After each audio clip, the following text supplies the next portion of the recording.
လူရဲလူဖြစ်လာတာနဲ့မျှအသက်ရှင်နေထိုင်ဖို့လူတိုင်းကကြိုးစားနေကြရပါတယ်။လှုပ်ရှားရုန်းကန်နေကြတဲ့လူအုပ်ကြီးထဲမှာတာမန်ဗန်ဝန်ထမ်းလေးတယောက်ကလည်းအေးစစ်စစ်နဲ့ဖြတ်သန်းနေပါတယ်။တရက်မှာဘတ်စကာစီကိုကား3စီးရောက်လာခဲ့ပါတယ်။အထက်ကနေအရာရှိတချို့ကပါဆင်းလာခဲ့ပြီးတော့ဘတ်စကာကိုငွေလွှဲသုံးစားလုံမှုနဲ့ကိုလာဖမ်းခဲ့ပါတယ်။ဗန်ထဲကိုရောက်တဲ့အခါမှာဘတ်စကာရဲ့ငွေစင်းရှင်းတဲ့ကိုစစ်ဆေးတဲ့အပြင်အိမ်မှာကျန်နေခဲ့တဲ့ဘတ်စကာရဲ့ဇနီးကလည်းကြောက်လန့်နေပါတယ်။ဘတ်စကာကတော့သူတို့အလုပ်ကိုသူတို့လုံးနေတာဖြစ်တာမို့လို့ဘယ်သူမှကိုမှကြောက်စရာမလိုဘူးဆိုပြီးတော့အားပေးနေတဲ့အချိန်မှာပဲမိကရုတ်တရက်ကိုပြတ်တောက်သွားခဲ့ပါတယ်။တကယ်တော့ဘတ်စကာဟာလည်းမာဂရာဘန်ရဲ့လာကစားဝန်ထမ်းဖြစ်တယ်လို့သူ့ရဲ့လာစာ6000ကျော်မှာဘန်အကျွေးကတော့3000ကျော်တင်နေတဲ့ဝန်ထမ်းတူလည်းဖြစ်ပါတယ်။ဘန်ရဲ့အရာရှိတယောက်ဖြစ်တဲ့ဟီရူမန်ကလည်းတရုံလုံးမှာဘသူနဲ့မှကိုမတည့်ပေမဲ့လို့ယူသားစူးစားတဲ့ဘတ်စကာနဲ့တော့တော်တော်လေးကိုမှအဆင်ပြေပါတယ်။သူကတော့တစ်နှစ်အတွင်းတာဂက်ပြည့်မီရင်လက်ထောက်မန်နေဂျာယာဒူးကိုပေးမယ်ဆိုတဲ့ဟီရူမန်စကာကိုယုံကြည်နေတဲ့သူလည်းဖြစ်ပါတယ်။အဲ့ဒါပြင်ကမှအမြဲအချိန်စောပြန်လေးရှိတဲ့မန်နေဂျာကလည်းဘန်ရဲ့တနေ့တာဝင်ငွေတွေကိုစစ်ဆေးပြီးသွားတာနဲ့ပတ်စံတွေအားလုံးကိုမိခင်တက်တာတွေကိုထိမ့်သိမ်းဖို့ဘက်ချလာကိုရုံကြည်ကြည်နဲ့ကိုမှအနံ့ထားခဲ့ပါတယ်။ဘက်ချလာကသူ့ရဲ့လုံသက်အတွင်းမှာပဲအမြဲရရှိခဲ့တဲ့ဝန်ထမ်းကောင်းစုတွေအတွက်ဂုဏ်ယူနေခဲ့ပြီးတော့ဘန်ပေါင်ဆုံးကားတွေတွေကအနီရောင်ကားလေးတစ်စီးကိုဝယ်ယူဖို့အားခဲထားပါတယ်။ဆမ်ဘာကတော့ဘန်ကျွေးကိုတော့မှဆမ်ဘာနဲ့ဘတ်ချကာကတထန်လေးကိုအတူပေါင်းခဲ့ကြတဲ့တငယ်ချင်းတွေဖြစ်ပေမဲ့လို့10တန်းအောင်တဲ့ဘတ်ချကာကငွေစည်းရင်းကန်ဖြစ်ခဲ့ပြီးတော့ဆမ်ဘာကတော့တောက်တူမရဖြစ်ခဲ့ပါတယ်။ဘတ်ချကာရဲ့ဘေးပေါက်ကနေပြီးတော့ရတဲ့နောက်ထပ်စီးပွားရေးတစ်ခုကတော့ဘန်ကိုလာပြီးတော့ဖောင်မဖြည့်တတ်တဲ့သူတွေအတွက်အကျွေးစည်းနဲ့ကိုမှဖြည့်ပေးတာပါ။တရက်မှာအန်တိုနီလို့ခေါ်တဲ့သူတယောက်ကဘန်ချင်းငွေအတွက်ဘတ်ချကာကိုဖောင်လာဖြည့်ခိုင်းပါတယ်။ဒါပေမဲ့လို့အပေါင်ထားစရာပစ္စည်းမရှိပဲစိတ်ကန်းကုန်သွယ်မှုလိုင်စင်စာရွက်ကိုအပေါင်ပစ္စည်းအနေနဲ့ထားတာမို့လို့လက်မခံကြောင်းကိုပြောလိုက်ပါတယ်။ဘတ်ချကာကတော့ယူသားစူးစမ်းတဲ့သူတယောက်ပြီးရက်ွက်ထဲကလူတိုင်းအပေါ်မှာအကျွေးတင်နေပါတယ်။သူ့မှာအင်တလုံးနဲ့အတူညီလေးညီမလေးအပြင်လေဖြတ်ခံလူနီးပါးရှိတဲ့ဖခင်ကြီးတယောက်လည်းပိုင်ဆိုင်နေပါတယ်။ဒီလိုဘဝမျိုးကိုရဲရဲဝံ့ဝံ့တိုးဝင်လာခဲ့တဲ့သူကတော့သူ့ရဲ့ဇနီးပါ။သူ့ရဲ့ဇနီးကလည်းငငယ်ကလေးကကိုချစ်လာကြတဲ့သူတွေပြီးမိဘအတိုင်းဝိုင်းကကန့်ကွက်နေတာကိုနားမထောင်ပဲဘတ်ချကာကိုပဲရွေးချယ်ခဲ့ပါတယ်။အချိန်တွေကြာလာတာနဲ့အမျှပဲသူတို့မှာသားလေးတယောက်မွေးဖွားခဲ့ပါတယ်။မိဘတွေအပြင်သူမအကိုကလည်းဘတ်ချကာစီကတာရုံထွက်လာခဲ့ရင်တော့သူ့ကိုရောကလေးကိုပါထောက်ပံ့မယ်လို့ဖိအားပေးခဲ့ပါတယ်။တရက်မှာတော့ဆူမာတီကသူ့ရဲ့တူလေးမွေးနေ့အတွက်ကိုဘတ်ချကာကိုမွေးနေ့လက်ဆောင်ဝယ်ခံလိုက်ပါတယ်။ဒါပေမဲ့လို့မွေးနေ့လက်ဆောင်တော့မဝယ်နိုင်တဲ့ဘတ်ချကာကသူ့ရဲ့သားလေးစော့နေကြအယုတ်ကိုပဲပေးခဲ့ရပါတယ်။မွေးနေ့ပွဲမှာဆူမာတီရဲ့ရောင်မာကကာတစ်ကိုခွဲခြားဆက်ဆံနေတဲ့အတွက်မာနာဂေးဆူမာတီကတော့ချက်ချင်းပဲယောက်ျားနဲ့သားရဲ့လက်ကိုဆွဲပြီးတော့ထွက်လာပါတယ်။လမ်းမှာညစာစားဖို့အတွက်ကိုဘတ်ချကာမှာငွေလုံးလောက်ကိုမရှိတဲ့ကြောင်းတနာတက်တဲ့မုတ်တယ်ကြီးကတော့မိသားစု3ယောက်ဆောင်မှုကိုအလကားကျွေးလိုက်ပါတယ်။ဆူမာတီကပတ်စံမရှိရင်အမျိုးတွေကတော့မခေါ်ခြင်းမပြောခြင်းတဲ့အတွက်သူမသာဘန်ချင်းငွေရရင်တော့ကိုပိုင်စားတောက်ကုန်လုံနေလေးတစ်ခုကိုလုပ်လို့ရပြီဆိုပြီးတော့ဘတ်ချကာကိုပူစားခဲ့ပါတယ်။ပတ်စံကလွှဲပြီးတော့ရာရာကိုဖြည့်ဆည်းပေးနိုင်တဲ့ဘတ်ချကာတို့မိသားစုလေးကဘလို့ပဲဖြစ်နေပြောချင်းစရာကောင်းနေခဲ့ပါတယ်။သူကတော့လက်ထောက်မန်နေဂျာနေရာအတွက်ကိုအိမ်မက်တွေတပုံကြီးကိုမတ်နေခဲ့ပြီးတော့လာစာတိုးမရက်ကိုစောင့်မျှော်နေခဲ့ပါတယ်။တရက်မှာဘတ်ချကာလက်ဖေးဆိုင်မှာထိုင်နေတော့အန်တိုနီနဲ့ဆမ်ဘာကရောက်ရှိလာခဲ့ပါတယ်။အန်တိုနီကတော့ပလဲစေကမ်းမှာသူ့ရဲ့ပစ္စည်းတွေပါလာတဲ့အတွက်ငွေကြေးရှိဖို့အသေးအံလိုအပ်နေပါတယ်။ဆမ်ဘာကလည်းသူ့လိုအပ်တဲ့ငွေနဲ့သိန်းကိုဘန်ကနေကိုမရရက်ခင်တော့မှဘတ်ချကာရောက်ဖစီကနေချေပြီးတော့အန်တိုနီကိုစကြက်တူနဲ့ကိုပြန်ချေဖို့အကြံပေးပါတယ်။အန်တိုနီကတော့ဘန်ချင်းငွေအပြင်ဘတ်ချကာရဲ့ငွေကိုလည်းယူချင်တယ်လို့ကန်လှမ်းပေမဲ့စီကအတိုင်းသာလိုတက်တဲ့အန်တိုနီကတော့ညှင်းပစ်ခဲ့ပါတယ်။နောက်ရက်မှာအကျွေးပေးနေတဲ့ဘတ်ချကာစီကိုအကျွေးရှင်ကရောက်ရှိလာခဲ့ပြီးတော့သူစီနေကြဆိုင်ငယ်လေးကိုလည်းတင်းယူသွားခဲ့ပါတယ်။ရုံးကိုသွားဖို့ဘတ်ချကာမှာပတ်စံမကြံတော့ပေမဲ့လို့ဒီနေ့သူ့ရဲ့ယာဒူတိုမဲနေဖြစ်တာကြောင့်တက်တက်ကြွကြွနဲ့ကိုမှရုံးကိုလာခဲ့ပေမဲ့လို့အထင်နဲ့အမြင်ကလွဲသွားခဲ့ရပါတယ်။ဘတ်ချကာရဲ့နေရာမှာတခြားသူကအစားထိုးသွားပြီဖြစ်တယ်လို့ဘတ်ချကာလိုချင်နေခဲ့တဲ့ကားကလေးကလည်းသူများရှိသွားပါပြီ။ဒါကြောင့်မလို့စိတ်ညစ်သွားတဲ့ဘတ်ချကာကလည်းအန်တိုနီလိုချင်နေတဲ့ငွေ2သိန်းကိုထုတ်ပေးလိုက်ပါပြီ။ထုတ်မပေးခင်မှာရလာတဲ့အမြတ်ရဲ့10%ကိုသူနဲ့ဆမ်ဘာတို့ကိုခွဲဝေပေးဖို့ကိုတောင်းဆိုလိုက်ပါတယ်။ငွေရသားတဲ့အန်တိုနီကတော့ချက်ချင်းထွက်သွားတဲ့အခါမှာဆမ်ဘာကတော့ဒီလောက်ငွေတွေအများကြီးကိုဘယ်ကရတာလဲဆိုပြီးတော့မိလိုက်ပါတယ်။ဘတ်ချကာကတော့သူဒီနေ့ကိုငွေသိန်းရင်းနဲ့ပဲငွေ2သိန်းကိုခဏယူလာတယ်ဆိုပြီးတော့ပြောလိုက်ပါတယ်။ညဘက်ရောက်တဲ့အခါမှာတော့ဘတ်ချကာကတော့အန်တိုနီကသူ့စီကငွေတွေလိမ်သွားမှကိုစိုးရိမ်နေပါတယ်။ဒါပေမဲ့လို့အန်တိုနီနဲ့အတူတူဆမ်ဘာကပါရောက်လာခဲ့ပြီးတော့သူတို့ရဲ့အမြင့်ဝင်2000ခွဲနဲ့ကိုပတ်စံ2သိန်းကိုပါလာပြီးတော့ပေးသွားခဲ့ပါတယ်။အဲ့ဒီပတ်စံတွေနဲ့ဘတ်ချကာကလည်းသူနဲ့စကူတာလီယာတို့ကိုပြန်ပြီးတော့ရွေးခဲ့တဲ့ပြင်ကုန်မှာနောက်ထပ်မနေ့မှာပဲပတ်စံ2သိန်းကိုလည်းပြန်ထည့်ပေးခဲ့ပါတယ်။နောက်နေ့တွေမှာလည်းဘတ်ချကာကတော့သူ့ငွေလိုတိုင်းဘန်တွေကနေကိုခဏလှည့်သုံးပြီးတော့အန်တိုနီနဲ့အတူတူစီးပွားရေးတွေလုပ်နေခဲ့တာကြောင့်ငွေရေးကြေးရေးချင်းတွေကအရင်ကထပ်ပို့ပြီးတော့မှကောင်းလာပါတယ်။ငွေကြေးအဆင်ပြေလာတာနဲ့အမျှပဲဘတ်ချကာကလည်းအိမ်ပြန်နောက်ကျလာတက်ကြပြီးတော့အရက်တွေလည်းတောက်တက်လာပါတယ်။ဒါကြောင့်မလို့ပဲသူ့ရဲ့မိန်းမကတော့မန်နေဂျာယာဒူးမရတာတော့မှစိတ်ညစ်မနေပဲအရင်ကမှဝင်ငွေကောင်းနေတဲ့အတွက်ကိုမယုံသင်ကဖြစ်နေပါတယ်။ဘတ်ချကာကတော့သူ့ရဲ့ဝင်ငွေအကြောင်းကိုအစားဆုံးပြောပြခဲ့ပြီးတော့သူစုဆောင်းထားသမျှပတ်စံတွေကိုမိန်းမစီကိုအပ်လိုက်ပါတယ်။ဆူမာတီကတော့အဲ့ဒီပတ်စံတွေနဲ့ကာတစ်ရဲ့မွေးနေ့ကိုခက်ခက်နက်နက်ကျင်းပပေးလိုက်ပါပြီ။ဒါကြောင့်မလို့ပဲတမျိုးလုံးကအပြင်ကလေးတွေကြားထဲမှာပါကာတစ်ကမျက်နှာပွင့်လာခဲ့ပါတယ် အန်တိုနီကတော့သူ့ရဲ့သားကအမေရိကန်မှာအကြောင်းသားတက်နေတာမလို့သူရှာသမျှပတ်စံတွေကလည်းသူ့သားရဲ့ပညာသင်စီရဲ့ဖြစ်ကုန်မှာကုန်သွားခဲ့ရပါတယ်အခုသူအမေရိကန်ကမှမလိုက်သွားခင်နောက်ဆုံးစီးပွားရေးဖြစ်ကိုကားသုံးစီးကိုမှောက်ခိုယူဖို့10 သိန်းလိုအပ်တယ်ဆိုပြီးတော့ပြောလိုက်ပါတယ်ဒီပမာဏကတော်တော်လေးကိုမှများတာကြောင့်ဘတ်ကာကတော့စဉ်းစားဖို့အချိန်တောင်းပါတယ်ပွဲပြီးတဲ့အခါမှာကာတစ်ကသူတို့နှစ်ယောက်ကိုကျေးဇူးတင်စကားပြောပြီးတော့အခုဆိုရင်အနေမခံရတော့ဘူးပေါ့ဆိုပြီးတော့ပြောရွှင်နေတာမလို့ဘတ်ကာကတော့အန်တိုနီရဲ့စကားကိုလက်ခံဖို့ဆုံးဖြတ်လိုက်ပါတယ်ရုံးဖွင့်တဲ့အချိန်မှာဘတ်ကာကထုံးစံအတိုင်းပဲပတ်စံယူပြီးတော့တင်မော့ဆေးကိုသွားခဲ့ပေမဲ့လို့အန်တိုနီရဲ့ဝယ်လက်ကအစစ်ဆေးတွေအများများတာမလို့မယူတော့ဘူးဆိုပြီးတော့ညင်လိုက်ပါတယ်ဒါကြောင့်မလို့ပဲသူတို့၃ယောက်စလုံးကနံပါတ်ပြအတူတွေယူပြီးတော့တခြားသောမျိုးတစ်မျိုးကိုတွားရောက်ဖို့ကိုဆုံးဖြတ်လိုက်ပါတယ်လမ်းမအစစ်ဆေးတွေတွေ့ခဲ့ရပေမဲ့လို့ဘတ်ကာကတရုတ်ဆောင်ကောင်းလေးကိုလိန်ညာခဲ့ပြီးတော့ကားရီကိုအောင်မြင်စွာရောင်းလိုက်နိုင်ခဲ့ပါတယ်ပတ်စံဆက်သိန်းကိုပြန်ထည့်ဖို့လာခဲ့တဲ့အခါမှာရုံးရဲရှိမှရဲကားတွေကိုတွေ့လိုက်ရပါတယ်ဘတ်ကာကတော့တခြားသူတွေကိုမေးတဲ့အခါမှာတော့မန်နေဂျာတိုက်ကဘန်မာအတိုးနှုတ်အမြတ်စားပြီးတော့ငွေချေယူတာကြောင့်စစ်ဆေးတယ်လို့ပြပြလိုက်ပါတယ်အဲ့ဒီအချိန်မှာပဲဘတ်ကာကိုမန်နေဂျာကပတ်စံယူဖို့ကိုခေါ်သွားခဲ့ပါတယ်သူကတော့ပတ်စံ350ယူရမှာဆိုပေမဲ့လို့သူ့ရဲ့လက်ထဲကပတ်စံကိုထည့်ဖို့340ကိုပဲထုတ်ယူခဲ့ပါတယ်မန်နေဂျာကတော့သူ့ရဲ့ရှေ့မှာ340ထုတ်ယူတာကိုမြင်လိုက်ပေမဲ့လို့အာယုံတွေဝေဝါးနေတာကြောင့်ဘတ်ကာစကားကိုပါယုံလိုက်ပါတယ်လုပ်ငန်းတွေအဆင်ပြေလာခဲ့ပြီးတော့ပတ်စံတွေစုမိစောင်းမိဖြစ်လာတာကြောင့်ဘတ်ကာကသူတို့ဒီလိုမျိုးလုပ်တာကနားဖို့ဆိုပြီးတော့ဆမ်ဘာကိုပြောလိုက်ပါတယ်ဆမ်ဘာကတော့ငွေလွယ်လွယ်ရတဲ့အလုပ်ကိုပဲလုပ်ချင်တာကြောင့်ဘန်ကနေထွက်ပြီးတော့တခြားသောဝယ်လက်တွေနဲ့ကိုတွေ့ဆုံပါတယ်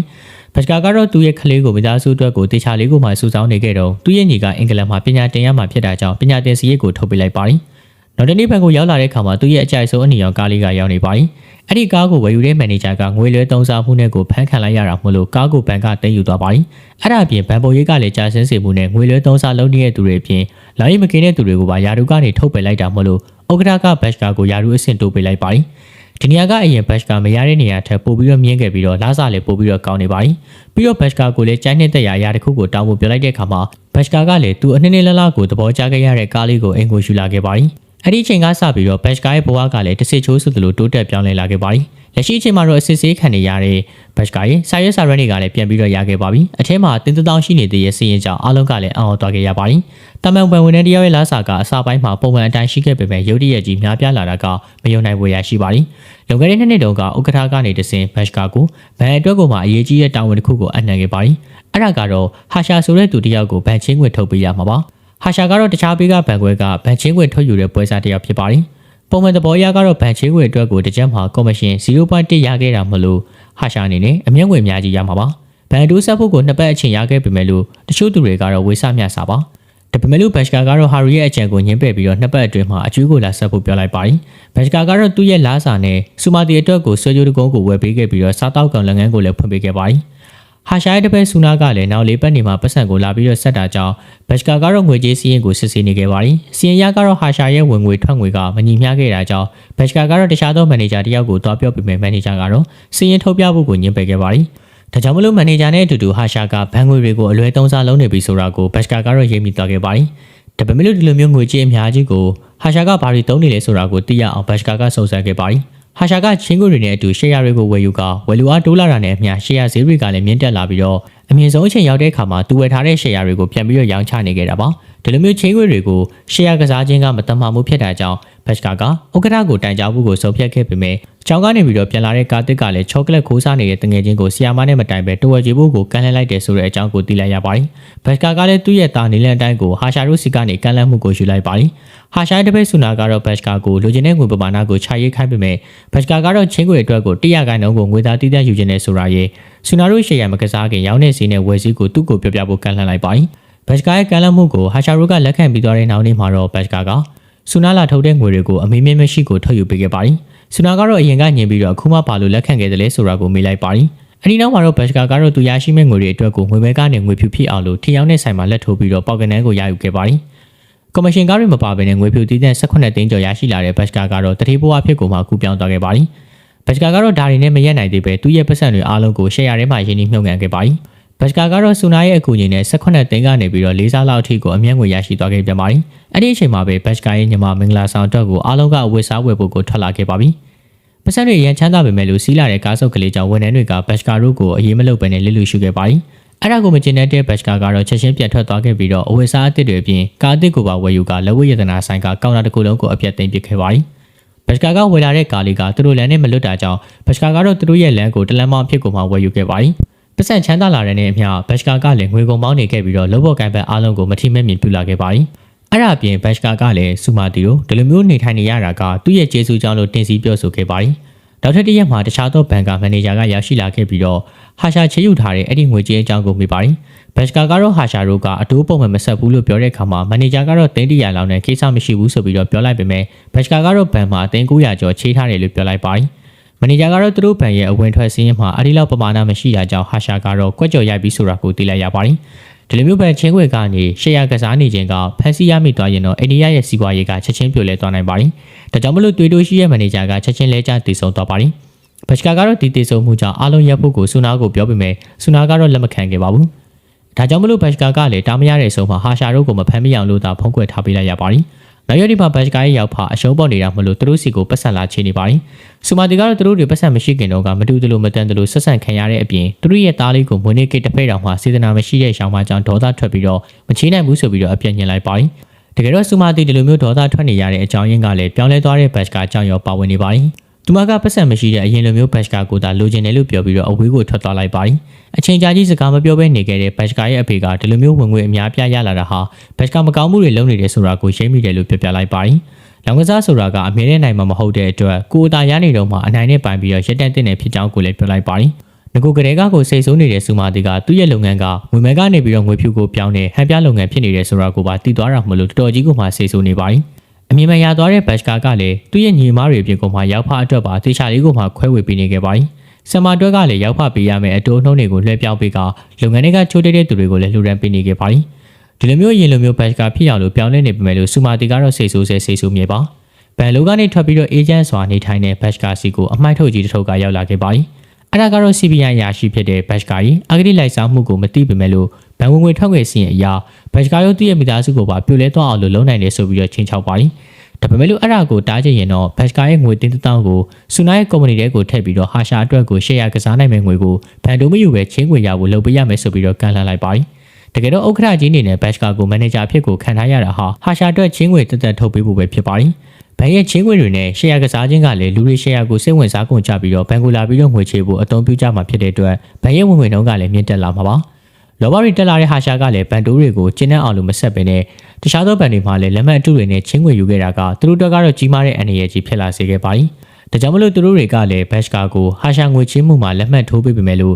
ဂျာကန်တက်ဖြစ်ကိုမှအသုံးချခဲ့တာပါ။ဘတ်ကာကတော့ဘန်ကနေအေးစစ်စစ်ကိုမှထွက်သွားခဲ့ပြီးတော့ကောင်းမွန်တဲ့ဘဝကိုဖျက်ဆီးနေတာကသူတို့ကတော့နားလည်ပေးလို့ရပေမဲ့ဘတ်ကာကတော့သူတို့ရဲ့အကြောင်းကိုအထက်ကိုသွားပြီးတော့တိုင်ခဲ့တာကတော်တော်လေးကိုမှပြဿနာရှိနေပါပြီ။ဒါကြောင့်မလို့သူတို့တုံးခဲ့တဲ့ငွေတွေအတွက်ကိုဘတ်ကာရဲ့ငွေတွေကိုအသုံးချဖို့ကိုသူတို့ကတော့ဆောက်ဖြတ်ခဲ့ကြပါတယ်။ဘတ်ကာကတော့ဘာမှကိုမှညင်မရတဲ့အဆုံးသူ့ရဲ့ပတ်စံတွေအားလုံးကိုချက်လက်မှတ်ရေးထိုးပြီးတော့လောင်ကစားနဲ့ရတဲ့ပတ်စံကလောင်ကစားအတွက်ပဲပြန်ကုန်တယ်လို့ပြောပြီးတော့အေးစစ်စစ်ကိုပြန်လာခဲ့ပါတယ်။ဥက္ကဋ္ဌတို့ကတော့ဘတ်ကာကသူ့ရဲ့မိသားစုအတွက်ကိုကာကွယ်ပေးခဲ့တာမလို့သူတို့ကိုဘယ်တော့မှတစ္ဆာမဖောက်ဘူးဆိုတာကိုယုံကြည်နေပါတယ်။တောက်ကြနေမနေ့မှာပဲဆူနာကတော့ဘတ်ကာရဲ့ချက်လက်မှတ်နဲ့အတူငွေထုတ်ဖို့ကိုရောက်လာခဲ့ပါတယ်။ဒါပေမဲ့လို့ဘတ်ကာကတောက်ကြနေမတိုင်ခင်ကတည်းကငွေတွေအားလုံးကိုထုတ်သွားတာကြောင့်သူတို့တွေကတော့ငွေထုတ်လို့မရတော့ပါဘူး။အဲ့ဒါပြင်ကမှလွန်ခဲ့တဲ့ရက်သက်တစ်ပတ်ထဲကဘတ်ကာရဲ့အဖေကတမိသားစုလုံးနိုင်ငံကနေကိုထွက်ခွာဖို့အကြံပေးတာကြောင့်အန်တိုနီရဲ့အကူအညီနဲ့အမေရိကန်မှာဒေါ်လာ25တန်ဟိုတယ်တစ်လုံးကိုဝယ်ပစ်လိုက်ပါပြီ။သူရထားတဲ့ပတ်စံတွေကိုလည်းသူ့အဖေရဲ့အကူအညီနဲ့ကိုမှငွေပြူဖြစ်ကိုမှပြောင်းလဲပစ်ခဲ့ပါတယ်။ဘတ်ကာမှားသွားတဲ့ငွေတွေအတွက်ကိုဘဏ်ဥက္ကဋ္ဌတို့ကဖမ်းဆီးခံရပြီးတော့ဘတ်ကာကတော့သူ့ရဲ့အိမ်ကိုလာရှာတဲ့သူတွေအတွက်ဆူနာတီရဲ့ဟင်းတွေကိုစေတနာပရပွားနဲ့ကိုမှပေးထားခဲ့ပါတယ်။ဥက္ကဋ္ဌတို့ကလည်းသူတို့ရဲ့အကြံကိုဘတ်ကာကတည်သွားတာကြောင့်အောင်းနေကြတဲ့အတွက်အရာရှိကြီးကလည်းဘတ်ကာကအစောကတည်းကကိုသူတို့ရဲ့အကြံကိုတည်ပြီးသားဆိုပြီးတော့ပြလိုက်ပါတယ်။သူကတော့ဘဏ်ရဲ့ပုံအဖြစ်နေရတာကိုတည်ကြတဲ့ကဟာရှာတို့ရဲ့လောက်ကွက်အတိုင်းငွေမြောင်များကိုယူခဲ့ပြီးတော့ဘယ်သူမှမသိအောင်လို့ဘဏ်ကနေလည်းသူ့ရဲ့နှုတ်ထွက်သွားခဲ့တယ်လို့ပြောပါတယ်။အဲ့ဒါပြင်ကမှဒီကိစ္စပေါက်ကြားသွားရင်သူကတော့ရာဇဝတ်သားဖြစ်မှသိရကြောင်းသူကိုယ်တိုင်ဒီအမှုကိုဖော်ထုတ်ခဲ့တယ်ဆိုတာကိုပြလိုက်ပါတယ်။ဥက္ကဋ္ဌကြီးတို့ရဲ့လှည့်ကွက်အတိုင်းပဲသူတို့ကိုပြန်ပြီးတော့ကစားသွားတဲ့ဘတ်ကာကမိသားစုနဲ့အတူဟိုတယ်ပိုင်ရှင်ဖြစ်ကုန်မှအစင်တည်းမြင့်နေထိုင်ခဲ့တဲ့အပြင်သူ့ရဲ့ဇနီးကိုလည်းအကန့်အသတ်မရှိကိုအသုံးပြုနိုင်တဲ့ black cat တစ်ခုကိုလက်ဆောင်ပေးခဲ့ပါတယ်။ဒီလိုအချင်းဒီလိုနေရာမျိုးမှာနေထိုင်နိုင်ဖို့ကသူကံကောင်းလို့မဟုတ်ပဲဇနီးတဲ့ရဲ့မျက်ရည်တွေအဖေရဲ့ဆုံးမစကားတွေကိုနာခံပြီးတော့မှရလာတဲ့အခွင့်အရေးလေးဖြစ်ပါတယ်။လောင်ကစားဆိုတာသူ့နိုင်ပြီးတဲ့အချိန်မှာအရှုံးခံလိုက်တာကမှတေချာပေါက်ကိုရတဲ့အနိုင်တစ်မျိုးလေးဖြစ်တဲ့အပြင်တားကောင်ကနေမိုးဆိုးဘဝကိုကူးပြောင်းသွားနိုင်တဲ့ဘတ်ကာကအားလုံးရဲ့ဝေးရမှာပျော်ကြီးကိုမှနေထိုင်သွားခဲ့ပါတော့တယ်။ကဲစလန်လေးကတော့ဒီလောက်နဲ့ပဲဆုံးသက်ထားပါတယ်နော်။အဆုံးထိလိုက်ပါကြည့်ရှုပေးခဲ့ကြတဲ့အတွက်လည်းအားလုံးကိုကျေးဇူးတင်ပါတယ်ခင်ဗျာ။စကားကောင်းတွေကိုကြည့်ကျင်နေဆိုရင်လည်းပဲကျွန်တော်တို့ရဲ့ channel လေးကို like and subscribe လေးတွေပြုလုပ်ပေးခဲ့ကြပါဦးနော်။ခေတ္တဆိုနောက်ထပ်စကားတွေမှာပြန်လည်ပြီးတော့ဆုံတွေ့ကြပါမယ်။အားလုံးကိုကျေးဇူးတင်ပါတယ်ခင်ဗျာ။